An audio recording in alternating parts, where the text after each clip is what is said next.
महाराज आज ये काम मैंने दोबारा किया, यही काम मैं करता हूँ, यहाँ आता हूँ, इस संदूक में झाँक कर देखता हूँ, फिर वापस जाता हूँ। इस संदूक में क्या है झाँक कर देखना? बोले आप भी देखिए। सुल्तान देखता है तो उसमें एक फटा पुराना कोट है। इस कोट को क्यों देख रहे हो? तो उसने कहा कि मैं इस नगर में आया था तब मेरी हालत ये थी, मेरे पास कोई प्रॉपर्टी नहीं थी, ये एक फटा पुराना कोट था जाड़े से सुरक्षा के लिए, उसको पहन के मैं आया था। आज मैं आपकी कृपा से यहां तक आया हूं। यहां तक आया हूं तो मेरे दिमाग में ये वैभव चढ़ न जाए और मेरी मति भ्रष्ट न हो, इसलिए मैं रोज आता हूं, इस फटे पुराने कोट को देखता हूं कि हालात वैसे भी थे। उन हालातों से पार जिन बातों के भरोसे हम यहां तक आए उसको सुरक्षित रखना है। ये समृद्धि के परिणाम से बचने का उपाय है। और मैं समझता हूं कि डॉक्टर सूरज प्रकाश की जन्म शताब्दी का निर्णय भारत विकास परिषद ने इसलिए किया है। एक संगठन के बीज रूप होकर उसकी सारी बातों का निर्धारण करना, लिखित नहीं बताना, करना, और जो किया गया वो लिख बन जाती है, जो किया गया वही बताया जाता है। ऐसा जीवन भारत विकास परिषद के इतिहास में उनका वो इस संगठन के मूल में जैसे रचा पचा जीवन है। और इसलिए हम थोड़ा विचार करें कि ये सारा परिश्रम उन्होंने क्यों किया। वो एक अच्छे प्रतिष्ठित डॉक्टर थे, आराम से जिंदगी काट सकते थे, अपनी कमाई कर सकते थे, लेकिन ये सब करने की उनको आवश्यकता क्या थी?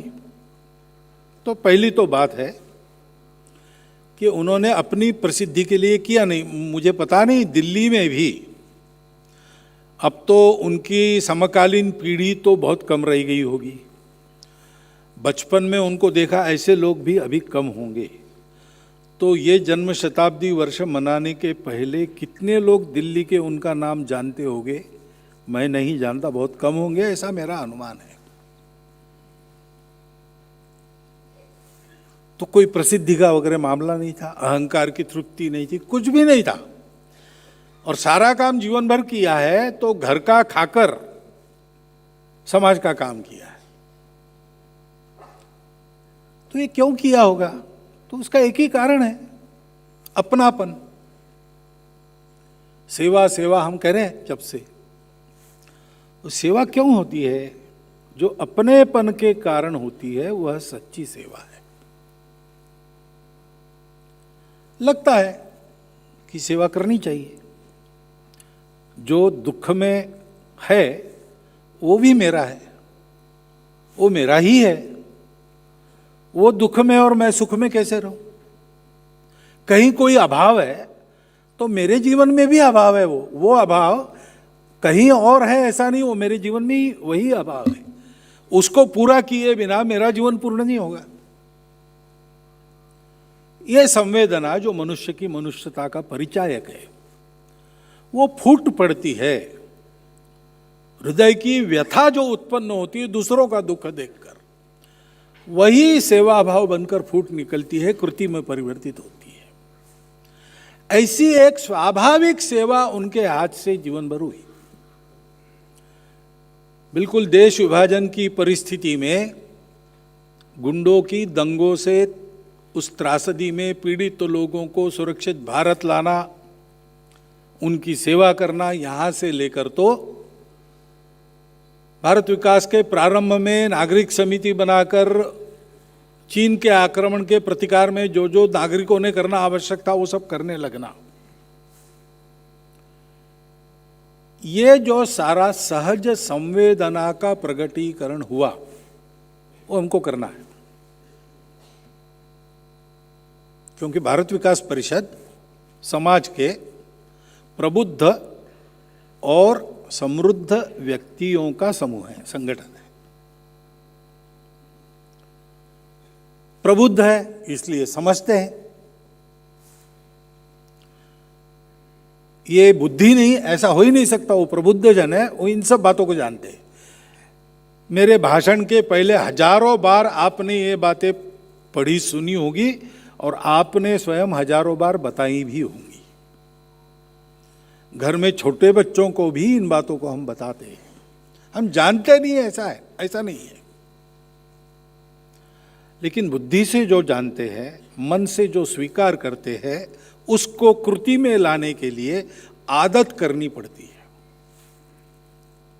शरीर की आदत बनती है, उस आदत को बदलना पड़ता है। अच्छा बनना यानी क्या? अच्छा बनना यानी क्या? बहुत से लोग जानते हैं, क्योंकि बताने वाले भी बहुत है। सदियों से बताते चले आ रहे हैं, आज भी बताने वाले हैं, कल भी रहेंगे। समझते तो है, सब लोग समझते हैं। लोगों को जिस भाषा में समझ में आता है उस भाषा में समझाने वाले हैं, और मन को भी अच्छा ही लगता है। मनुष्य की स्वाभाविक प्रवृत्ति अच्छे की तरफ होती है। ये बात अच्छी है, इसलिए सबको अच्छी लगती है। अपने हाथ से हो ये सपना भी लोग देखते हैं, परंतु ऐसा हो इसलिए अपने शरीर का जो रूटीन बना है इतने वर्षों की आदत से, उसको बदलना पड़ता है। समय उसमें लगता है। कृति में ये सारा परिवर्तित होना अगर रुकता है तो यहां रुकता है। प्रतिष्ठा के झूठे पर्दे को फाड़कर अपने शरीर को, जिसकी आदत नहीं है, ऐसे परिश्रम में और वातावरण में भी ढालकर ये काम करना, ये करना पड़ता है। और ये करने का आदर्श हमारे पास डॉक्टर सुरेश प्रकाश जी के रूप में है। उसका अनुकरण होना चाहिए, क्योंकि प्रबुद्ध जनों को ये बात समझ में आती है। दूसरी बात है, समृद्धि है, इसलिए साधन संपन्न है।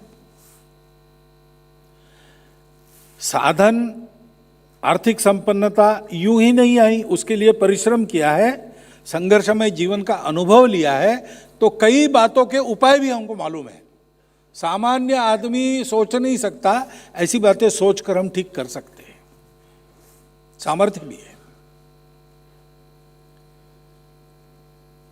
लेकिन उससे भी महत्व की बात है कि हमारे जैसे लोग समाज में ट्रेंड सेटर्स होते हैं। प्रसिद्ध होंगे हम, नहीं होंगे, फैशन में हमारा नाम होगा नहीं होगा, परंतु समाज का नियम है। भगवद गीता में भगवान ने कहा है, यद्यदाचरति श्रेष्ठ तत्तदेवेतरो जना स यत् प्रमाणम कुरुते लोकस्तदनुवर्तते।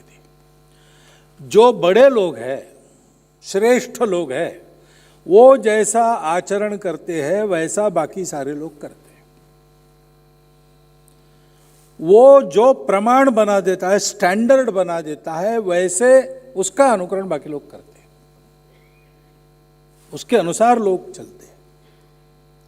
क्योंकि लोगों को बाकी बातें ध्यान में नहीं आती, तत्वज्ञान, विचार, सूझबूझ नहीं रहती, तो धर्म वगैरह ऐसी कई बड़ी बड़ी बातें नहीं जानते। ग्रंथों में ग्रंथ पढ़ने जाएंगे तो वो कंफ्यूज हो जाते, क्योंकि कई प्रकार की बातें, कभी कभी उल्टी बातें भी मिलती है।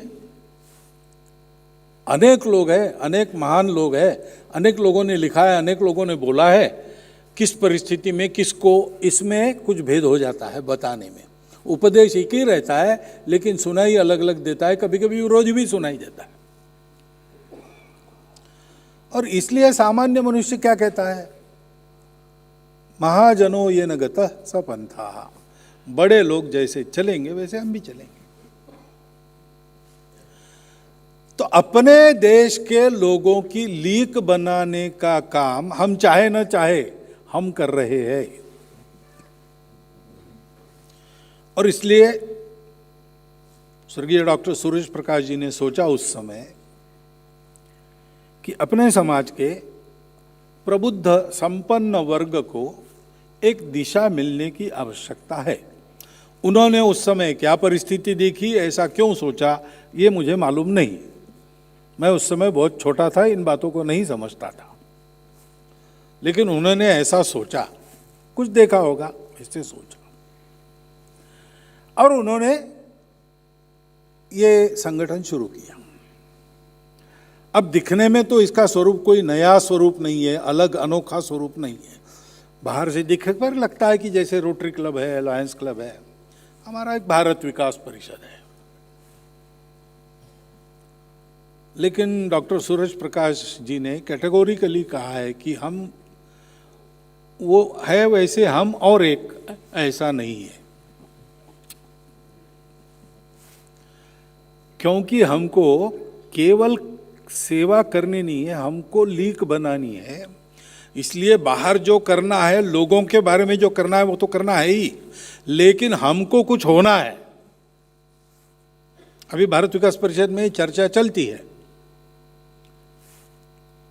भारत के बनो, भारत को मानो, भारत को जानो। तो भारत के बनो यहां से काम शुरू होता है, क्योंकि हमारा भारत विकास परिषद है। तो भारत इस शब्द का भी एक विशिष्ट अर्थ है, विकास इस शब्द का भी भारत के संदर्भ में एक विशिष्ट अर्थ है।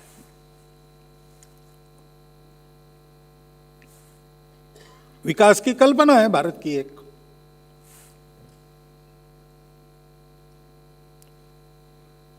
क्या बाकी दुनिया में विकास किसको मानेंगे? तो भौतिक सुखों की प्रचुरता है, भरपूर है, और क्या, पास में भरपूर धन है, और हाथ में कुछ ताकत है, पावर है, पावर, मनी एंड प्लेजर, तो फिर सर्वांगीण सुख हो गया। लेकिन अपने यहां ऐसा नहीं है। अपने यहां कबीर महाराज जी ने कह दिया, ऊंचा भया तो क्या भया, जैसे ताल खजूर, पथिकन को छाया नहीं, फल लागे अति दूर।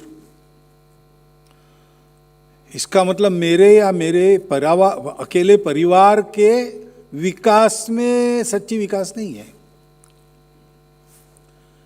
क्योंकि मनुष्य, उसके अंदर जो है सत्य, वो सारे विश्व का सत्य है, सारा विश्व उसी से निकलता है।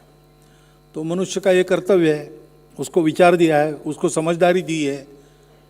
ये शक्ति अगर प्रकृति ने दी है जो बाकी किसी को नहीं दी, तो इसका मतलब है मनुष्य को इस प्रकृति को भी ठीक चलाना है, सारी मानवता को भी ठीक चलना है उसके लिए।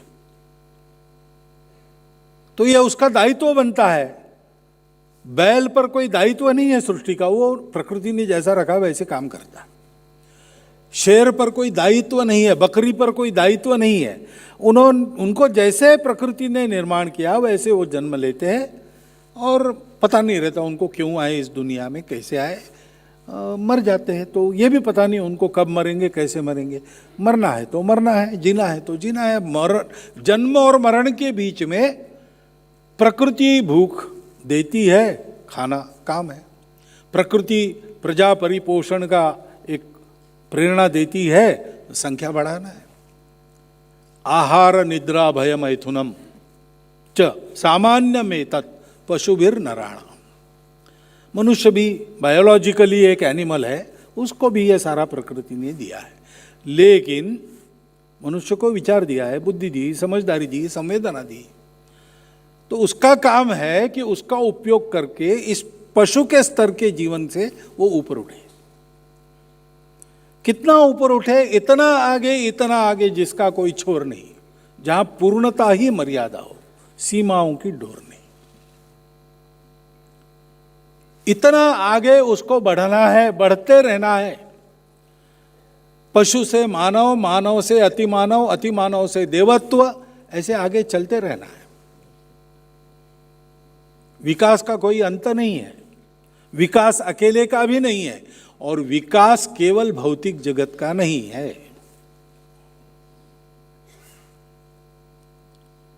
विकास अपने आंतरिक जगत का है।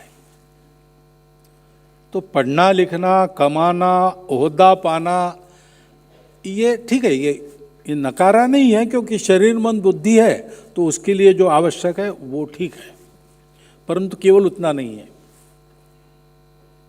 एक IAS अफसर छुट्टी पर गए, बाद में उन्होंने लिखा इस कहानी को। छुट्टी पर गए, जंगल देहात के इलाके में रहे, वहाँ गेस्ट हाउस था सरकारी, उसमें रहे, रोज घूमने के लिए जाना, जंगल की शोभा देखना, क्या क्या किया। 3 दिन आराम, जिसको रिलैक्स ऐसा कहते हैं, वैसे हो गए। तो लिखते वहाँ मुझे एक अनुभव आया। शाम को मैं टहल के 5 साढ़े 5 बजे वापस आ रहा था।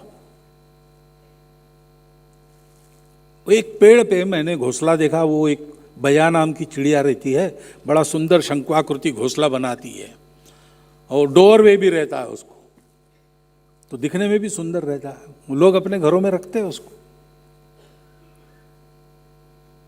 तो अब वो ऊंचा पेड़ पर था और ये सूट बूट में थे, सुपर क्लास 1 अफसर थे, तो प्रतिष्ठा के भी विरुद्ध था, पेड़ पर वगैरह कैसे चढ़े। लेकिन एक गडरिए का बच्चा वहां था, अपनी बकरियां चराते चराते आया था।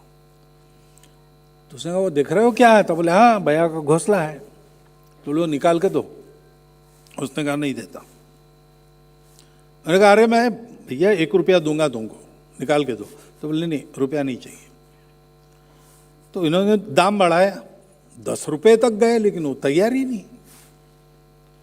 तो ले क्यों, तुम आसानी से कर सकते हो, तुम्हारी आयु है ये सब करने की, कई बार तुम कर चुके भी होंगे, तो मैं 10 रुपया देने के लिए तैयार हूं। बोले नहीं। क्यों? तो बोले आप शहर से आए यहाँ? तो बोले हाँ आए हैं। तो कितने दिन रहेंगे? तो बोले परसों के दिन जाना है। तो बोले वहाँ आपकी राह देखते होंगे घर के लोग, परसों के दिन राह देखेंगे, देर हो गई तो चिंता करेंगे। तो बोले हाँ वो तो है ही। तो बोले वो घोंसले में चिड़िया के बच्चे हैं, वो चिड़िया बाहर गई है, वो बच्चे भी उसकी राह देखते होंगे। अगर आप घर नहीं पहुंचे तो आपके घर में क्या होगा? तो आगे वो अफसर साहब उस लेख में लिखते, कहानी में लिखते हैं कि मुझे मेरे बहुत शिक्षित अफसर होने की लज्जा आई उस समय। विकास क्या है? अगर आप उस घोंसले में जो बच्चे चूजे हैं चिड़िया के, उनका दर्द समझ नहीं सकते, तो आप मनुष्य कैसे हो? और वो भी शिक्षित मनुष्य कैसे हो? और वो भी जिम्मेवार मनुष्य कैसे हो? और वो भी साधन संपन्न मनुष्य कैसे हो आप? इस तरफ हमारे महाजनों का ध्यान आकर्षण करना, और ऐसा वो बने वास्तव में समाज को जिनके पीछे जाना है, जिनके पीछे जाने से समाज को धर्म समझ में आएगा, समाज का कल्याण होगा, ऐसे महाजन बनना ये पहले करना पड़ता है। भारत के बनो, क्योंकि भारत इसी के लिए है। भारत को जानना है तो भारत का भूगोल, भारत का इतिहास, ये सब जानना है, लेकिन भारत का प्राण क्या है? भारत का प्राण है, उसने अस्तित्व में इस एक तत्व को देखा और ये समझा कि अनेक रूप धारण करके यह तत्व पूरे विश्व के रूप में हमारे सामने प्रकट होता है। दिखता अलग अलग है, लेकिन वह है एक ही।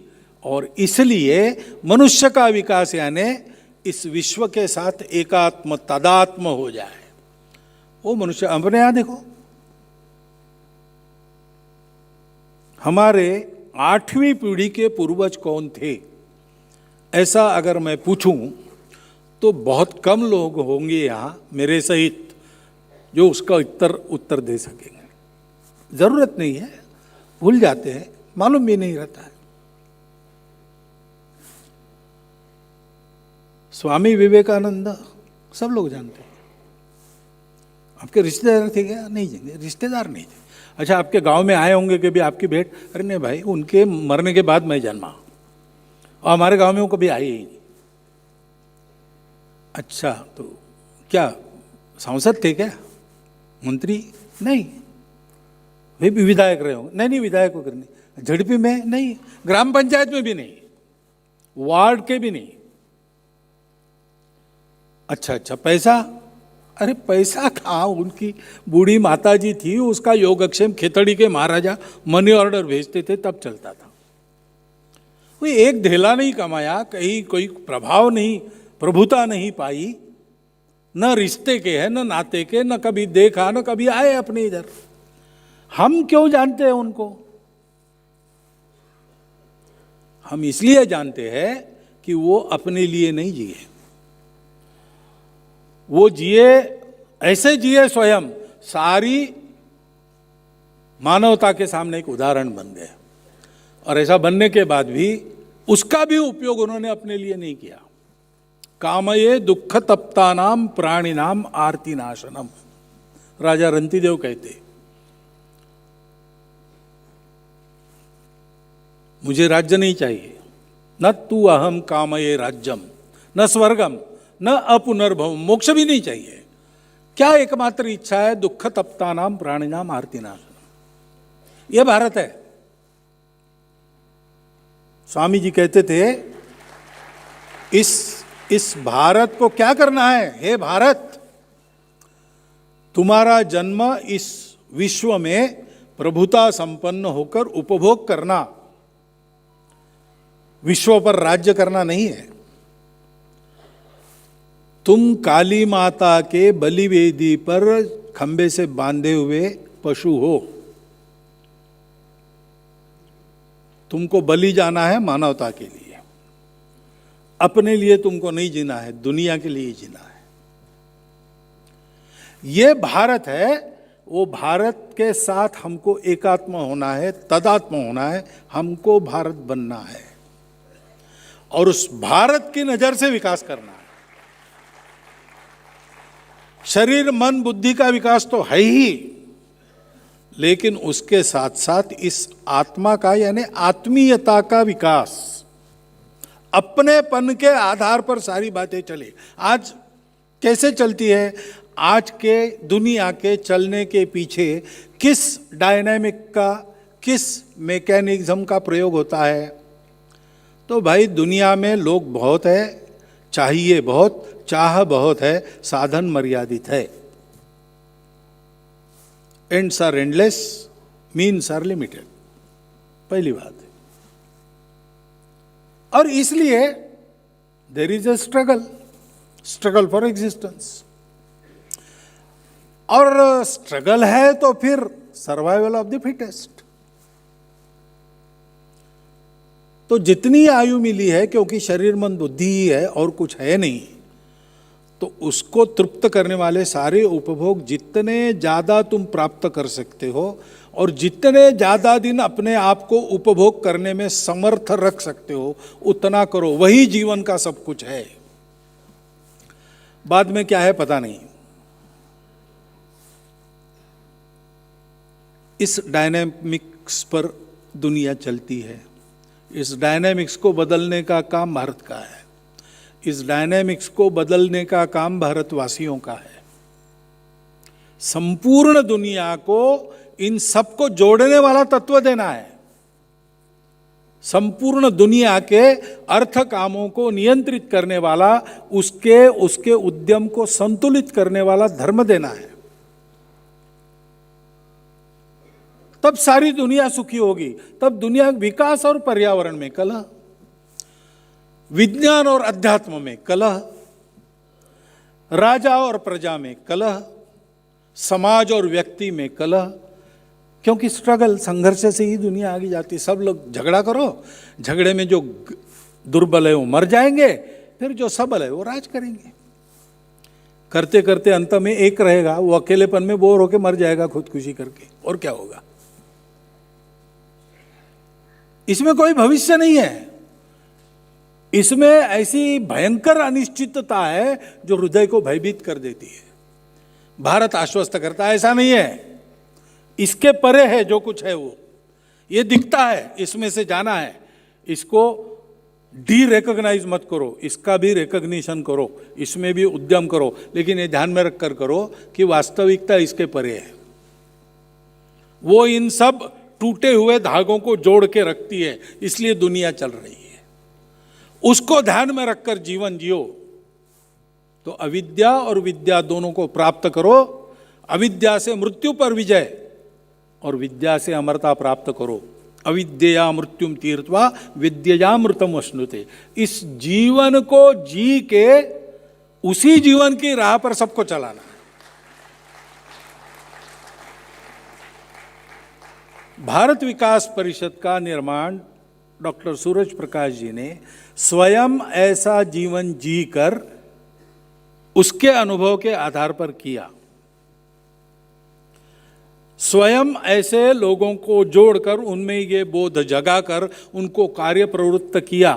तो कार्य पद्धति की भी कई बातें उनकी अनुभव की बातें हैं, हमको सीखने लायक है, सारे समाज को सीखने लायक है। भारत विकास परिषद को सीखना ही पड़ेगा, क्योंकि डॉक्टर सूरज प्रकाश जी देश के जीवन को जिस प्रकार का मोड़ देना चाहते थे, देश के महाजनों ने जिस प्रकार का उदाहरण रखना चाहिए उसके लिए और जिस प्रकार से काम करना चाहिए, उस तरीके का उदाहरण उन्होंने स्वयं रखा। उसके आधार पर उन्होंने कुछ बातें रखी।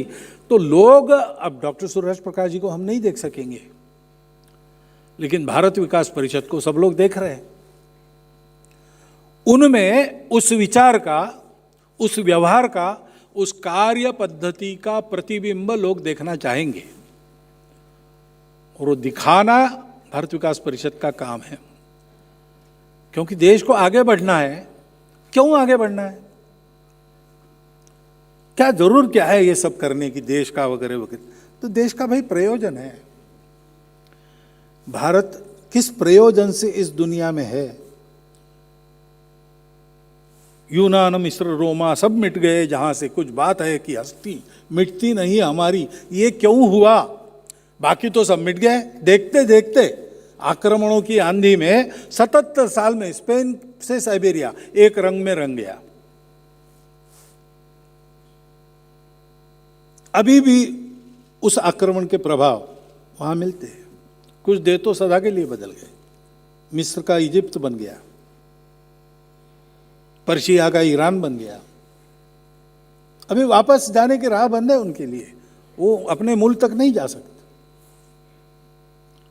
उन्हीं आक्रमणों को झेलकर देखते देखते 3 खंडों में राज्य, साम्राज्य पर सूर्यास्त नहीं होता, ऐसी कीर्ति जिनकी थी, कितने लोगों के और भूतकाल को उन्होंने मिटा दिया। आज वो अंधेरे में है, अपने पीछे देखते तो उनको अंधेरा ही दिखता है। उन सब आक्रमणों को झेलकर भी आज हम जिंदा है, हिंदुस्तान है। किस लिए है?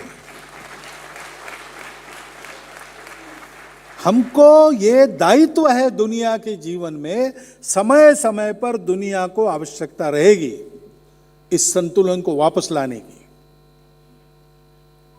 भारत उठ रहा है, भारत इसके लिए उठ रहा है, केवल महाशक्ति कहलाने के लिए नहीं उठ रहा है। भारत को क्या करना है? महाशक्ति बन के।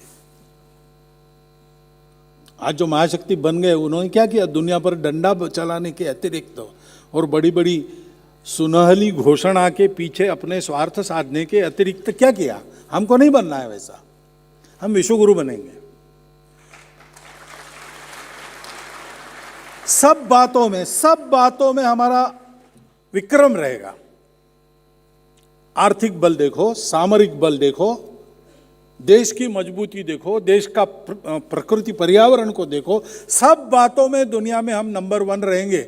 लेकिन सारी दुनिया हमारे जैसी बने, हम नहीं बनाए, वहां के लोग आकर देखे, सीखे और बनाए। एतद् देश प्रसूतस्य सकाशात् अग्रजन्मनात् स्वम स्वम चरित्रम शिक्षेरन पृथिव्याम सर्वमानव।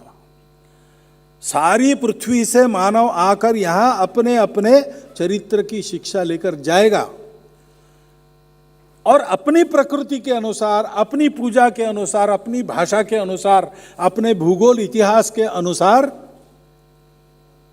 इन शाश्वत तत्वों के आधार पर एक मानवतापूर्ण जीवन अपने देश में खड़ा करेगा। हम किसी को जीतेंगे नहीं, हम सबके हृदय जीतेंगे। इस प्रकार का निश्चय करके भारतवर्ष को उठना है। और भारतवर्ष को उठना है तो भारत का विकास होना चाहिए।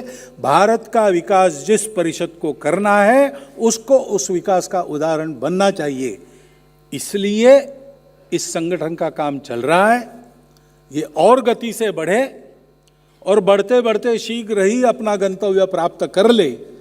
उसके लिए इसके सब कार्यकर्ताओं को डॉक्टर सूरज प्रकाश जी के जीवन का अनुकरण करने की बुद्धि हो, इसलिए जन्म शताब्दी मनाई गई, वो सुफल संपूर्ण हो, ऐसी शुभकामना आप सबको देता हुआ और कृतज्ञता व्यक्त करता हुआ मेरे 4 शब्द समाप्त।